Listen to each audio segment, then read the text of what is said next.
قدم قدم پہ برکتیں، نفس نفس پہ رحمتیں، قدم قدم پہ برکتیں، نفس نفس پہ رحمتیں، جہاں جہاں سے وہ شفیع آسیاں گزر گیا، جہاں نظر نہیں پڑی وہاں ہے رات آج تک، وہیں وہیں سحر ہوئی، جہاں جہاں گزر گیا۔ بعد حمد و صلات کے آج سے ہم دروس کا ایک نیا سلسلہ ترتیب وار شروع کر رہے ہیں، جس میں سیرت النبی صلی اللہ علیہ وسلم کا بیان ہوا کرے گا، اور میری کوشش یہ ہوگی کہ حضور صلی اللہ علیہ وسلم کی سیرت طیبہ کو ترتیب کے ساتھ قسط وار آپ حضرات کے سامنے بیان کیا جائے،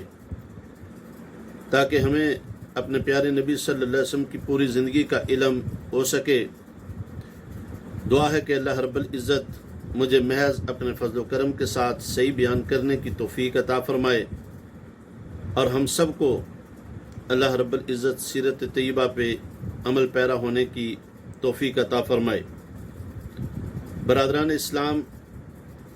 آپ تمامی حضرات اس سے بخوبی واقف ہیں کہ جس وقت کوئی بیان کیا جاتا ہے یا کسی کے متعلق کوئی کتاب لکھی جاتی ہے، تو ہر ایک انسان کی زندگی اس کے بچپن سے شروع کی جاتی ہے اور اس کی وفات پہ جا کے ختم ہوتی ہے، یا اور آسان کر لیتے ہیں کہ ہر ایک آدمی کی زندگی کے 4 حصے ہوتے ہیں۔ سب سے پہلے اس کا بچپن، پھر اس کا لڑکپن، پھر جوانی اور پھر بڑھاپا۔ یہ 4 دور ہوتے ہیں جس آدمی کی زندگی پہ بیان کیا جاتا ہے یا اس کی زندگی پہ کوئی کتاب لکھی جاتی ہے، تو اس کی ولادت سے لے کے اس کی وفات تک مختلف اس کی زندگی کے گوشے اس بیان میں یا اس کتاب میں ترتیب دیے جاتے ہیں۔ لیکن قربان جائیں، ہمارے پیارے نبی صلی اللہ علیہ وسلم کی سیرت مبارکہ اس عام اصول سے، اس ضابطے سے ہٹ کر بالکل علیحدہ اور منفرد ہے۔ آپ صلی اللہ علیہ وسلم کی سیرت پاک کا بیان آپ کے بچپن سے شروع ہو کر آپ کی رحلت تک ختم نہیں ہوتا، بلکہ آپ صلی اللہ علیہ وسلم کی حیات طیبہ کا آغاز بھی بے مثال ہے اور اختتام بھی بے مثال ہے۔ آپ صلی اللہ علیہ وسلم کی سیرت طیبہ کا آغاز اس وقت ہو گیا تھا جب کچھ بھی نہیں تھا۔ یوں کہیے کہ یہ ساری کائنات ابھی نہیں بنی تھی کہ اللہ نے اپنے محبوب کا ذکر خیر جاری کر دیا تھا۔ ابھی سورج نہیں تھا، ابھی چاند نہیں تھا، ابھی ستارے نہیں تھے، ابھی ہوا نہیں تھی، ابھی پانی نہیں تھا، ابھی آسمان نہیں تھا، ابھی لوح قلم نہیں تھے، ابھی دن رات نہیں تھے، ابھی حجر و شجر نہیں تھے، ابھی نباتات و جماعتات نہیں تھے، ابھی اس کائنات میں کچھ بھی نہیں تھا کہ حضور صلی اللہ علیہ وسلم کا ذکر خیر شروع ہو چکا تھا۔ آپ کہیں گے شاید یہ خطیب صاحب لفاظی کر رہے ہیں کہ ابھی کچھ بھی نہیں تھا تو اللہ نے حضور صلی اللہ علیہ وسلم کا ذکر خیر شروع کر دیا تھا۔ تو آپ تاریخ پڑھیے، جس وقت آپ تاریخ پڑھیں گے تو آپ کو پتہ چلے گا کہ ابھی کچھ بھی نہیں تھا۔ عالم ارواح میں اللہ رب العزت نے اپنے ذکر کے بعد اپنے حبیب کا ذکر کرایا، اور پھر آج کا جو درس ہے باضابطہ طور پہ اس میں حضرت ابراہیم خلیل علیہ السلام کی دعا سے گفتگو کا آغاز کرتے ہیں، کیونکہ ہمارے پیارے نبی صلی اللہ علیہ وسلم نے ارشاد فرمایا انا ثمرۃ دعوتی ابی ابراہیم، کہ میں اپنے بابا ابراہیم علیہ السلام کی دعا کا ثمر ہوں، یعنی دعائے خلیل ہوں۔ تو حضرت ابراہیم علیہ السلام کو بھی اللہ رب العزت نے بغیر محنت اور مشقت کے یہ ثمر نہیں دیا، بلکہ سیدنا خلیل نے اس کے لیے مصائب کے پہاڑ برداشت کیے۔ سب سے پہلے اپنے گھر کو چھوڑا، والد کو چھوڑا، پھر ساری قوم برادری کو چھوڑا،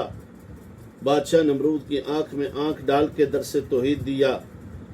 جلتی آگ کو اپنا بچھونا بنایا، وطن سے بے وطن ہو گئے، بیوی کو ریگستان وادی میں جا بٹھایا۔ اللہ تعالیٰ نے کہا اپنے لخت جگر کو زمین پر لٹا کر اس کے گلے پہ چھری رکھ دو۔ یہ سب کچھ کرنے کے بعد اللہ تعالیٰ سے ان محنتوں کا ثمر مانگا، اور پھر بارگاہ الہی میں عرض کیا ربنا وابعث فیہم رسولا منہم یتلو علیہم آیاتک ویعلمہم الکتاب والحکمت ویزکیہم انک انت العزیز الحکیم۔ اے میرے رب، ان میں ایک رسول انہی میں سے بھیج جو ان میں تیری آیتیں پڑھے